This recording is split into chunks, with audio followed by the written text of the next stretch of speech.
અમદાવાદના સુપ્રસિદ્ધ જગન્નાથ મંદિરમાં નેત્રોત્સવ વિધિ નિમિત્તે ભક્તિ, ભજન અને ભોજનનો અદ્ભુત ત્રિવેણી સંગમ જોવા મળ્યો।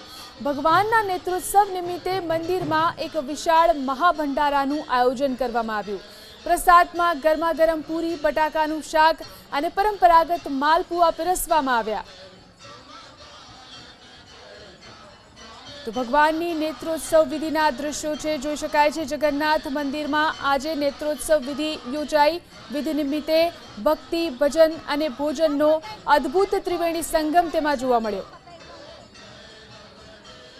15 દિવસ બાદ ભગવાન જગન્નાથજી, ભાઈ બલભદ્ર અને બહેન સુભદ્રાજી રત્નવેદી સિંહાસન ઉપર બિરાજમાન થયા છે। ત્યારે ભગવાનના નેત્રોત્સવ બાદ દૂર દેશાવરથી આવેલા સાધુ સંતોની જે જમાત છે તેમના માટે ભંડારાનું જે આયોજન છે તે અહીંયા આગળ કરવામાં આવ્યું છે। દેશભરમાંથી જે સાધુ સંતો છે કે જે આ રથયાત્રામાં જોડાતા હોય છે, કારણ કે રથયાત્રાની જે પરંપરા શરૂ કરવામાં આવી હતી નરસિંહદાસજી મહારાજના સમયથી, અને તે સમયે સાધુ સંતો આ રથયાત્રામાં જોડાતા હતા।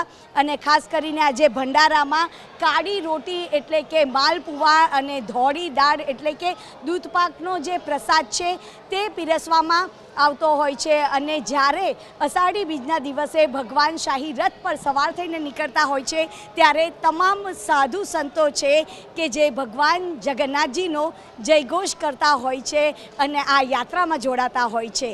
કેમેરામેન મલય દવે સાથે રાજલ બારોટ, ABP અસ્મિતા, અમદાવાદ।